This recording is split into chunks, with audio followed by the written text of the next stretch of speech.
morning, guys. This is day one of what is going to be a week-long vlog.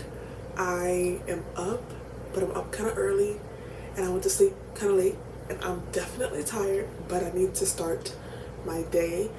I finished 2 books as of yesterday. That does, I guess, technically count for this week, so I do want to mention those. I finished book 7 in the Fever series, which is going to be Burned, and I also managed to listen to the audio of A Splintered Spindle, I think that's what it's called, by Alex E. Harrow. And so I do want to give my thoughts on those. Book 7 in the Fever series was so much better than book 6. I think for book 6, I was so annoyed with Danny's POV because she was so annoying. Like, I don't know why Karen chose to tell the story from Danny's point of view. I guess I do now because she's pivotal in book 7, which is crazy because I feel like in books 1 through 5, Danny doesn't matter to the plot. She's just there for like emotional support and emotional therapy for Mac because Mac lost her sister, and Danny is kind of like this little sister figure. But I feel like in book 5, which was supposed to be the first wrap up to the series, Karen was just struggling and like scrambling to make Danny fit into the story by giving her like one little caveat in the plot. And I was just like, okay, please don't tell me that you made us read 5 books of Danny's annoying behind character just to make her relevant in one small little matter. That was annoying. And so then going into book 6, where we have Danny's POV, which is annoying because she's 14 and she's just really an annoying person. That's the only way I can describe it. I'm not a fan of her character. But there was a lot of foreshadowing for book 7 that made sense later. I honestly feel like a lot of the foreshadowing that we got for Danny's POV exists in Shadow Fever, which is book 5, and so I don't think that book 6 was necessary. I feel like if we had jumped from book 5 and like followed Mac in book 6, there was still enough time to show us where Danny was heading. Like, I feel like Danny's story, even though she finally has a storyline, would have still made sense if we had learned it from Mac's POV, because we've learned almost everything about her from Mac's POV. And then in Shadow Fever, which is book 5 again, we got small chapters from Danny, and I feel like also that was the second option where we mostly follow Mac, but then we just get certain chapters from Danny. I don't think it was necessary for Danny to have an entire book by herself, and like the book is literally pointless because you don't see where Danny's going until book 7. Like, you have to read her entire POV, which is awful because she's annoying, and then you don't get any of the reward until we go back to Mac's POV in book 7. So after completing book 7, I hate book 6 even more, and so there's that. Then Alex E. Harrow's A Splintered Spindle. I don't know if I'm saying that right. Let me look up the name of that book. A Spindle Splintered, which is book 1 in the Fractured Fables. It is by the author Alex E. Harrow, who wrote 10,000 Doors of January, as well as the Once and Future Witches. And they're supposed to be short stories similar to the Wayward Children series by Sean McGuire, and they follow different fairy tale princesses as she retells the story. So A Spindle Splintered follows Sleeping Beauty, and I've never read from this author before, but I've heard so much about her writing, and I know that 10,000 Doors of January is supposed to be a book that is very fantastical and lyrical in its writing and prose, and then also Once and Future Witches, I've heard, is definitely a fantasy. So when I went into this book about a fantastical story retelling, I expected it to be a lot more fantastical. This book was centered around pop culture references, and we have this one character who was born with a rare disease that basically no one has survived past the age of 22, and on her, so like her whole life, knowing that she was gonna like die before she was 22, she's been obsessed with the story of Sleeping Beauty. And on her 21st birthday, a best friend throws a Sleeping Beauty themed party, and as like a prank, she pricks her finger, but then she's transported to this world. And then this is where I feel like it should have been more fantastical, because it would have been a portal fantasy, except for the fact that she goes back into what I would call medieval times, and there's not really anything fantastical unless you count like the Wizard of Oz as fantastical, because that's the only vibe that I got from her stepping through this portal. It wasn't really a portal fantasy. Like, I feel like the Wayward Children series definitely does that aspect a little better, and this was like a call to action, a very feminist book, definitely about princesses taking matters into their own hand and not literally sleeping through their entire story where someone has to come and save them. And so I did enjoy that aspect, but it was definitely more pop culture than I expected. So I ended up giving it 2.5 out of 5 stars. I will be reading the next one, but I have to admit that I was a little disappointed to be jumping into this author's work, and they're known for fantastical writing and fantasy writing, and then reading a fantasy retelling, and it's mostly pop culture. Definitely a disappointment. So I'm gonna get started with my breakfast because I'm very hungry, and every morning I listen to a podcast news, like something by NPR or The Vox or the New York Times. I don't have a TV. I have TV, but I don't have cable, and I don't listen to the radio, and I don't get my information from social media. So this is the only way that I will ever know what's happening in the world. I have to listen to podcasts by news agencies, and that's sad. But I will check in with you guys after I eat.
Okay, so we have eaten breakfast and it's still 9:30 in the morning, and I've decided that I'm gonna get back in bed. I thought I was gonna start my day, but we're not doing that.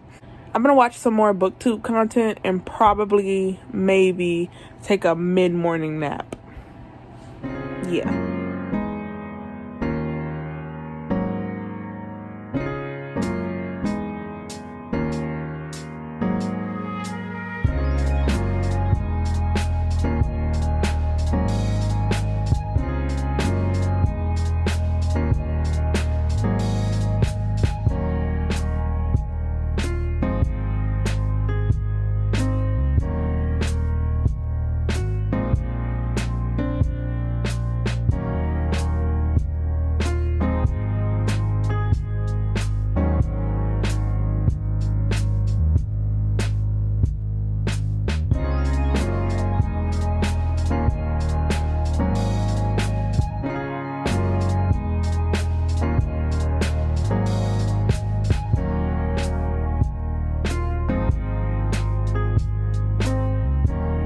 Let me show you guys what we grabbed at Barnes & Noble. So first I grabbed Fortuna Sworn. I want to read another fantasy romance, but I don't necessarily trust the more popular opinion because people who really like Guild also like From Blood and Ash, which I didn't like. I'm hoping that I really like this one. It's not as popular as other books, but I feel more confident because, again, I'm not someone who enjoyed From Blood and Ash, and I only kind of like liked ACOTAR. I like Sarah J Maas more than I like that series, and so I really only like it because I'm such a fan of Sarah J Maas's writing. So I'm excited to get into this one, and I do hope that I enjoy it. I also grabbed Will's book, which I have been looking forward to since I seen that it was coming out, and I don't know how I'm gonna fit this in before the year is up, but like, I want to start reading it as soon as possible. Except I don't want to read it right now because I'm ready to jump back into my fantasy bag. And so I want to read an epic fantasy. I'm just not sure which one is going to be. The first option that we have is Ashes of the Sun. And I don't know much about this one except that we are in this world that had like this epic magical war that happened maybe centuries ago, maybe decades ago, I'm not sure, but like a new society has emerged from this post-war society where everything kind of went to crap before. And we have these siblings, which is a brother and a sister, who I believe were separated at birth, and now we're like following them as adults, and the sister is a part of this secret society that arose after the war, and the brother has sworn revenge on the same secret society. It sounds interesting enough for me to read it, but I'm not sure it's gonna give me what I want right now. I'm looking for an epic fantasy, but I don't need the book to be amazing. I just want to be emotionally invested in it. So many of my fantasy reads this year have been relatively objectively good books. I just have not been invested in them. And so now I'm on the hunt for a epic fantasy that like I can actually immerse myself in the world, and it doesn't have to be like mind-blowing amazingly writing. The second book that we have is Theft of Swords. We are following these two characters. One is a thief and one is a mercenary, and they're hired to steal this sword, and they are framed for the murder of a king. And the more that they try to, I guess, clear their name, they discover this entire conspiracy that includes taking over multiple kingdoms, and they're, you know, fighting for their will to live. And I've heard that like the characters in this book are like super snarky, and I'm interested in that the most because I'm like, that might give me what I need to be attached to the characters if I find them very gripping and interesting. So this is actually like 6 books, but there are 3 volumes, and so this is volume 1, which has 2 books in one, I believe. Like, yeah, it's called volume 1, but I believe there's 2 separate stories or parts to the story in this book. Not sure, but if we pick it up, then I'll know. And then there is the Tower of Fools, which is book 1 from the author who wrote the Witcher series. It's like a completely separate series that has now been translated in English. And I don't know what this one is about. Let me see. So it says that we're following this character who was forced to flee his home, and he's being pursued not only by brothers that are bent on vengeance, but by the Holy Inquisition, which is interesting because you guys know that I love a religious aspect to my book. So this guy is being pursued by people who want revenge as well as a holy church. It says in a time when tensions between the Hussite and Catholic countries are threatening to turn into war and mystical forces are gathering in the shadows, Rainavon's journey will lead him to the Tower of Fools. The tower is an asylum for the mad and for those who dare to think differently and challenge the prevailing order. And escaping it, avoiding the conflict around him, and keeping his own sanity will prove more difficult than he ever imagined. It sounds like our main character is going to go against the Catholic Church, and he may be subjected to the Tower of Fools, which is a mental asylum. Also sounds very interesting. So I'm probably going to do a chapter read of all 3 books to see which one I feel like reading. But I do know that I want to read fantasy, so it will be one of these 3 books. Okay, hi guys. It is the next morning, and so yesterday was not a day of full reading. I could not get my brain to focus, and so yeah, I was trying to figure out what I wanted to read, and so I did try a chapter of every book that I thought I felt like reading, and then almost every first chapter was good. And so now I'm like on a week where I'm probably not the best reader. I want to read 5 books. Love this for me. So the first chapter that I tried was Theft of Swords, and it was very interesting meeting Royce and Hadrian, I'm not sure how you say his name, but they were like causing mischief in like the first 20 pages of the book, and so I thought they were super entertaining. And I also feel like for us to be jumping into a new world with new characters, I love the fact that we didn't jump so much into world building right away, but we definitely jumped into like character development. And so from that, I have learned that that's probably my favorite way to get into a book, is to learn more about the characters than we know about the world, because I get more attached to the characters, and then through their dialogue and their POV, I learn more about the world. So I definitely want to read this book this week. The second book that I tried was Tower of Fools. And yeah, my brain could not focus. That's a little bit too dense of a fantasy book for me to read right now. And I kept reading the prologue because it opens with this guy that's kind of like telling the history of the world, but he's like literally word vomiting, and it's like word soup, and it was just muddled in my brain. So I said, yeah, we can't do this. I closed that book, and that's enough. So we definitely won't be reading that today, and hopefully in the future, when I'm ready to like get into a more dense fantasy, I will read that. But for right now, I'm not looking for dense, I'm looking for entertaining, and Theft of Swords definitely did that. I needed to do some cleaning yesterday, and so I started the audiobook for Payback's a Witch, which was very entertaining. We have this character, and her name is Emma or Emmy, I'm not exactly sure, but she is a witch, and she has left home, and she hasn't been home in years, and she's not attached to like her family, her mom and her dad, and so she's like given up all things magic, all things witch. But her family has this event that they have to do, and they needed her to come home to perform the duties of this event. It's like a witch related event, and although she doesn't like using magic or having anything to do with magic, she only came home to like appease her parents because they're very estranged. And she meets this guy that kind of like played her, and what I'm getting from it is like, it's like a John Tucker Must Die meets witches, but like there's a female romance. So like John Tucker Must Die with witches, but like lesbian. We're gonna have an amazing time with that. I have to do some more cleaning in a little bit, so I'm probably gonna listen to the audio of that, and that will be our audiobook for the week. And then after that, I started reading the first chapter of Fortuna Sworn, which was also very interesting. The first chapter of this one, pretty good. We have this girl who is she's a walking nightmare, and so anytime she touches someone, she can figure out all of their greatest fears and use it to create hallucinations or illusions that they're actually in their worst case scenario.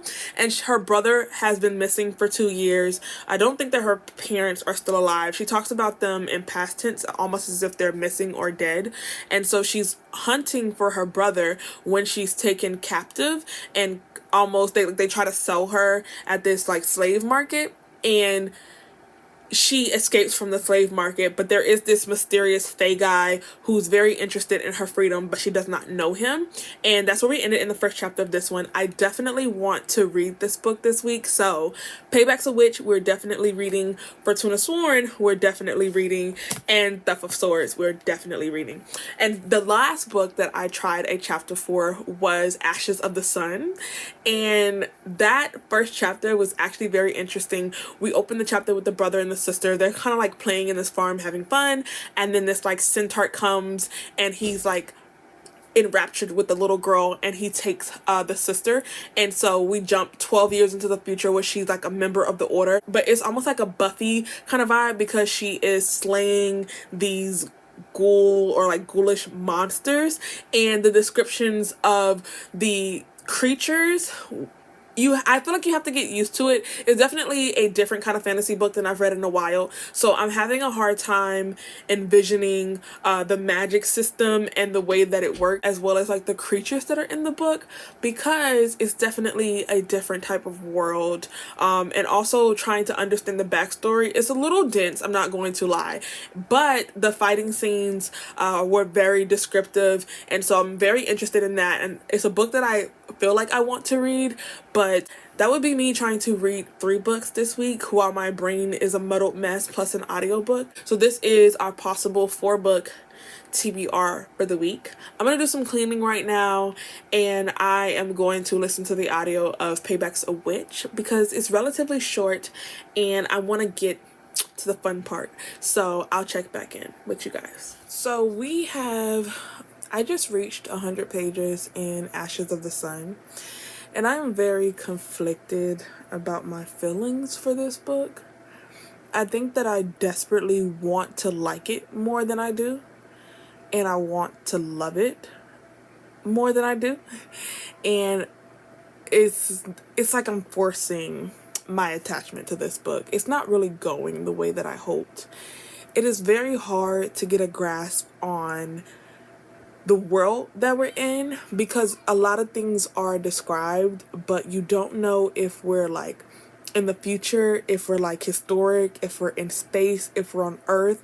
They talk about having humans, but then there's people with natural green hair and natural blue hair, and it's giving me like maybe a Star Wars kind of vibe, but also a little of like Foundry side with like the technology that they have that doesn't necessarily make any real sense, and then also like a little bit of like N.K. Jemisin. I don't know, this book is a muddled mix of things, and the fight scenes are very descriptive and I do enjoy them, but it's hard to get a grasp on like the vocabulary and what they mean and the history in this book. Like after 100 pages, the backstory kind of still really makes no sense to me. I did find out that there was a glossary in the back of the book, and a lot of the vocabulary in this book are words that the author has created. And unfortunately, he uses his vocabulary to give a definition for his vocabulary. So as I'm looking up one word, I'll discover 2 or 3 more words that I now need to go look up to understand them in order to understand the original word. And then it's so on and so forth, because as I'm looking up those 3 words, there is another complete backstory of something that I guess I haven't really gotten to yet in the book, or it doesn't make sense yet in the book. So the glossary is not proving to be helpful. And honestly, it's becoming a chore. Like, this book is wearing me down. And our brother and sister don't seem to be on a path towards colliding with one another anytime soon. So I also tried to find the audiobook on Libby earlier, but I was unsuccessful. And so I'm at this point where it's like, I feel like I'm gonna DNF this book, and the only way that I would finish would be through audio, and that would just be me mindlessly listening to the book on audio, not because I like it, but because somebody else is doing the gruesome chore of actually having to read this book. And yeah, so just honestly thinking about reading another 100 pages is exhausting. Like, I want the fight scenes. I just don't want all the extra jargon. I don't know. I'm going to switch back to the audiobook for Payback's a Witch because that's going very interesting, and the romance between our 2 characters, they're both technically bisexual, and so I'm interested in seeing what's going to happen between them, because there is this tournament that the founding families, like there's like 5 founding families, and the witches have to compete in this small kind of tournament, and the winner gets control of like more powerful magic. And our version of John Tucker, his family has like technically always won, like since the dawn of this town, and they're kind of colluding with each other to try to thwart, I guess, his victory. Like, they feel like he's gonna win, but they're doing everything they can to kind of like embarrass him along the way. And our main character, Emmy, is the arbitrator for this competition, and so like she's bounded by like magical law to ensure that the competition is fair. And so I don't know exactly how she's going to help her friends and the love interest that she has, or aid them in embarrassing him or making it harder for him to win when she's like stuck at being impartial. Like, she literally must be impartial, and I think it's like bounded in the magic that she is unbiased towards the winner. So the audiobook is really good. I want to stick with that. As of right now, Ashes of the Sun, I want to like it, but I don't think that I do. I'm gonna try to give it like another 100 pages. Maybe I'll read 250 pages and then decide if I want to finish.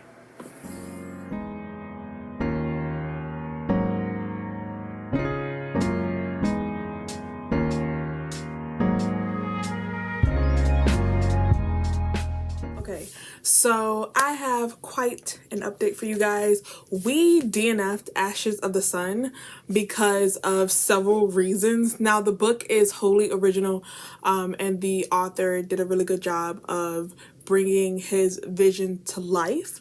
However, a lot of things were very unclear to me, and I got tired of trying to figure stuff out as I went. Like, the character development, like, first of all, the plot went in a different direction than I was hoping for. Now, that is not necessarily a negative thing, but one of the reasons why I continued reading the book was to see like where I was hoping the plot would go and seeing like what he would do with it. But I could tell that what I wanted to happen wasn't necessarily going to happen, and the changes that we were getting I was less interested in.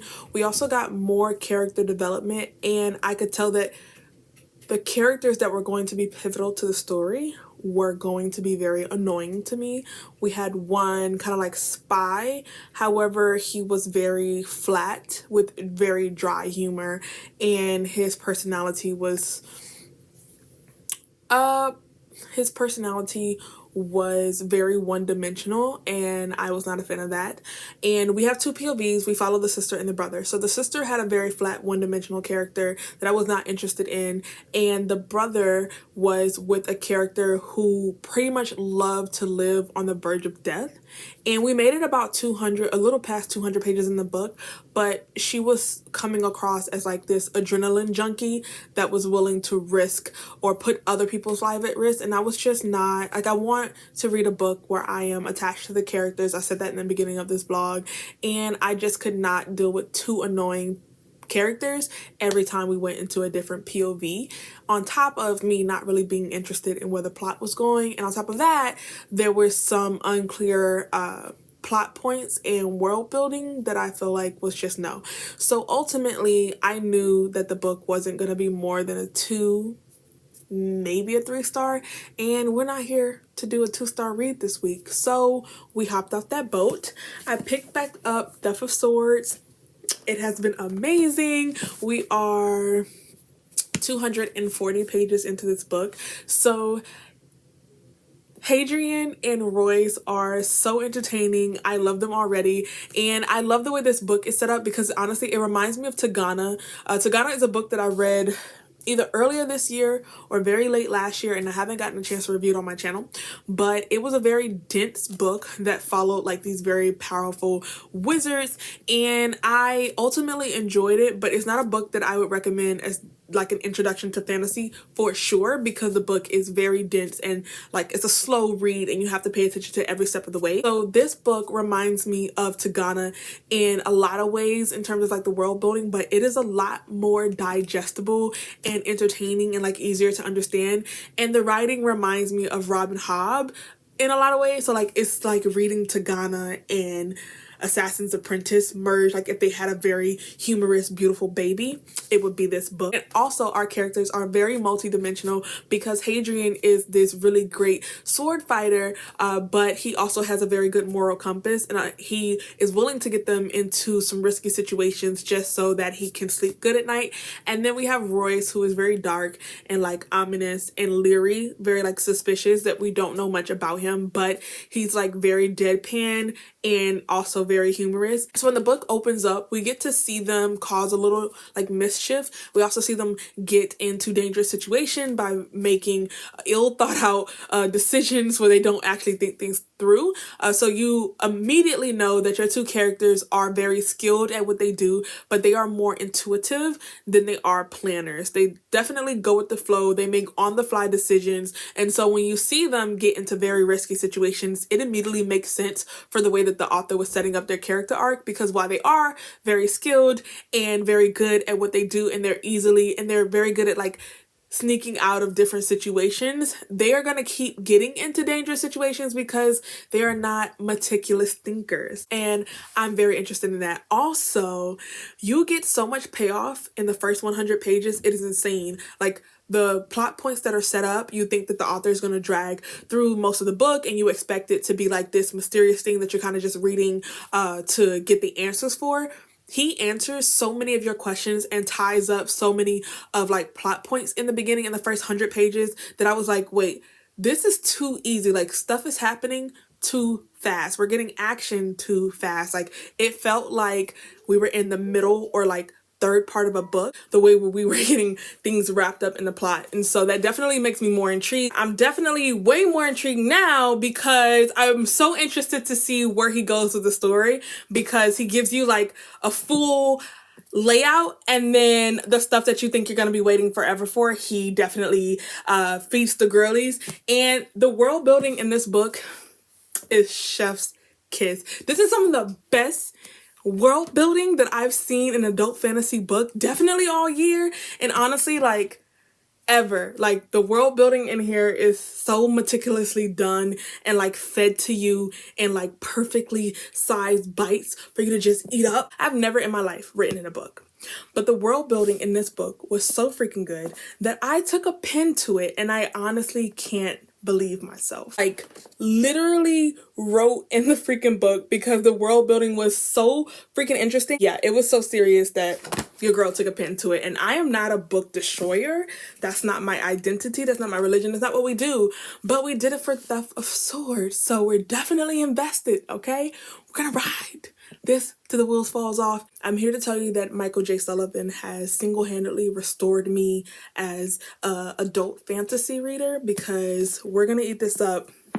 I can already tell you it's gonna be top read of the year for me. Like, definitely. I did finish Payback's a Witch. I ended up giving it 4 stars. I really enjoyed that book. There's a full story in that book and a full plot outside of the romance that I found very entertaining. I found the romance to be very entertaining, very realistic. I also like that it touched on very serious topics, because our main character is someone who has left home, and because of a very traumatic experience when she left home, she has cut off all ties of like her small town heritage, and she is done with provincial living. She moves to a bigger city and she becomes that girl, and she's determined to like live this big city life. And so coming back home and discovering that like she misses her home, and battling with, do I want to come back to like this small town provincial living and versus staying where I am, where I'm good in my career and I'm having fun and I, am not missing really anything. Then her love interest actually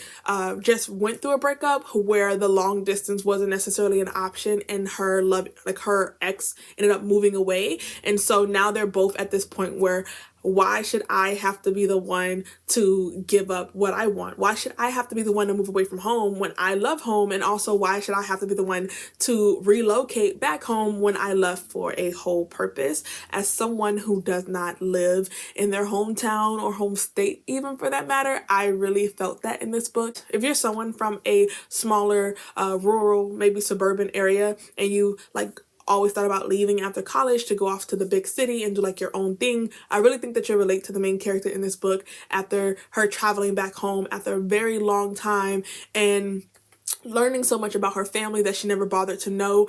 And everyone kept driving it home for her. That was just like, you left, and it's not our fault that you're ashamed of where you're from or you don't want to be from where you're from. Like, that's on you, but like, we don't have to make you feel good about your decision. Like, you left us in the dust and you estranged all of our relationships, and we never expected to see you again. And I enjoyed the way the author explored such a tedious complexity in her book. And so I do highly recommend Payback's a Witch. There is witchy things in there. There is a witch tournament, like I mentioned earlier. And so I just felt like every chapter of the book was just very entertaining, including the romance. And even when they weren't on page together, I was still very interested in what was occurring. So there's that. I will be picking up Fortuna Sworn again very soon, because I haven't read anything since that first prologue, but I know that I will read it as soon as Theft of Swords releases me. which I'm hoping is really no time soon. This is a very long update, so I will be back. So I didn't update you guys yesterday, which was Saturday, about where I was in my reading, and so it is officially Sunday, and I need to film this clip to let you guys know. First of all, mission accomplished with Theft of Swords. So again, this is 2 books in one, so it's like a volume or like an omnibus of 2 separate works. And so the first story that we follow in book 1 was like magnificent. I love Royce, I love Hadrian, he's the best. He's probably gonna be like my crush of the year. This world building was exceptional. I have never instantly loved a fantasy book the way that I love this one.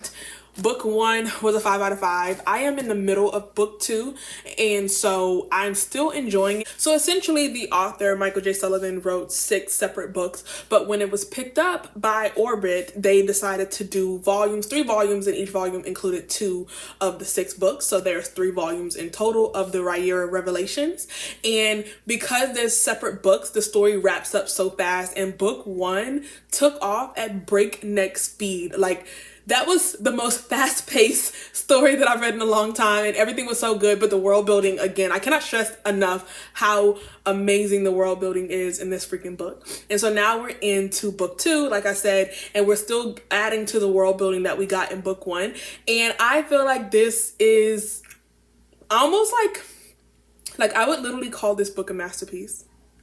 Again, we love Hadrian, we love what's happening in the book. Because I'm in book 2, it's a separate story that ties to like the entire world with the 2 characters that we're following. I don't know how much I can say that wouldn't be spoilers, but if you were thinking about picking up this book, I hands down give it the Monet approval. You have to read it. You will definitely love the characters, and that's what I wanted when I started this vlog, was to pick up a book where I was extremely attached to the characters, and this was a pick. Even though we had to DNF Ashes of the Sun, this was totally worth it to finish. So back to one of the first books that I mentioned that I was going to be reading, which was Fortuna Sworn. I took a long time to pick this book back up once I read the first chapter, because I was just stuck in Ashes of the Sun and Payback's a Witch, which we've already finished for the week. And then I read Theft of Swords literally all day yesterday. And I knew that Sunday was coming. Today is the final day for this vlog, and I needed to wrap up these books. So I finally put Theft of Swords down and I picked up Fortuna Sworn. Now this book has been very interesting. I will say that our main character is someone who is a hothead, but not in a way that you might think. She's definitely more reactive, and her inner dialogue is she reacts, and then in her head she's like, yeah, I definitely just messed up and I don't know how I'm gonna get myself back out of this, but we're just gonna stick with it and we're just gonna go with it. And so I'm hoping that as I continue reading the series, that we have a very good character development, because there is room for that. Now, she does not get on my nerves. She's not annoying. I don't hate her. It's just something that I noticed, that she's definitely a reaction first kind of person and think it through later, and that has gotten her into quite a bit of trouble where we are in this book. Now, I read like 150 pages last night, and so I am more than halfway through this book, and so I have today to read the remaining 120 pages that are left, and I plan to before I go to bed, because it's such an easy read. But the plot has taken interesting turns, and I'm not exactly sure where we're going. So far, she has married the King Faye of the Unseelie Court to reconnect with her brother. She found her brother, but he actually doesn't want to leave. He wants to stay, but it's not necessarily the best situation that he's in. And so she's now tied herself to the Fae King to save her brother, who doesn't want to be saved, which is interesting. There are other things that are going on in this book that raises quite a bit of questions in the world building, because there are multiple creatures in this world, but right now we're only following the Fae and her, who is a nightmare. Her and her brother are both nightmares. And I can't say that I know where the book is going, because there are so many possible plot arcs and very unusual decisions were made. Again, I don't dislike it, but I'm just like, it's everywhere right now. I need her to tie it all together in the end. Otherwise, I won't know why she made the decisions that she made. And so where we are right now is that she's going to try to compete in these trials to become the queen of the court, because just because you marry the king doesn't mean that you are the queen or you get to be crowned. And so she's going to attempt to be crowned, which I'm not exactly sure. It's kind of like a hope in the dark for her to be able to save her brother. But again, her brother doesn't want to be saved. While there is a heavy level of psychological damage that has tied him to his Fae captor, it's not like he's under a magical spell. From what I know, he's not under a magical spell. It's more of just like a psychological holding. And I'm not exactly sure how she's going to break that, because again, it's not a spell or like a curse that she can just go and break, or like a bond that she can break. This is a psychological connection mentally and emotionally that he has with this Fae captor. And I'm not exactly sure how she is going to get him out of there, because he's very much enthralled to the point where he is not so much caring about her safety over that of what his Fae captor thinks. So interesting things are happening. Again, it is a very easy read. So it is now 3:24 on Sunday in the afternoon, and I have 130 pages left of Fortuna Sworn, and I have 200 exactly pages left of Theft of Swords. And I feel like if I sit down and focus, I can knock out the 200 pages of Theft of Swords very easy, and then I will finish this definitely before I go to bed tonight. If I don't update you guys tonight, because I'm gonna be so busy reading, trying to run down the clock, I would definitely come back in the morning to let you guys know what I thought about these two books. But Theft of Swords, again, highly recommend. Okay guys, so I am back. We have finished the TBR for this week. So glad to be done. First up, Theft of Swords is hands down the best adult fantasy I have read this year. We loved it. It was a moment. I cannot stress enough the character artwork, the world building, the lore, the history, the plot. Like, I'm ready to purchase all the books that this author has ever written. So I also finished Fortuna Sworn. I ended up giving this book 2.5 out of 5 stars. So I mentioned earlier that our character was very intuitive and reactionary first before she actually thought things through. When we got to the trials in the book, I feel like that ended up helping her because she reacted off instinct a lot more. I also felt like the book was too predictable for me personally. And when you read a certain amount of fantasy romance, you already know the tropes that's going to be in there. But I just don't feel like, even with my expectations for what was going to happen and like me already knowing what was going to happen, I still don't feel like the author executed it in a way to make it seem original. I also feel like there was moments in the book where she could have taken the time to do world building, specifically when Fortuna is studying for the trials and she's trying to get to know the Fae history. And so she sits and reads a ton of books for hours taking notes, but we don't get any of the information that she's taking notes on, as well as she doesn't talk to us in her dialogue about some of the stuff that she's learning. And I feel like that was the perfect moment to build up a world when you have a character who's actually sitting and reading about the world that they're in.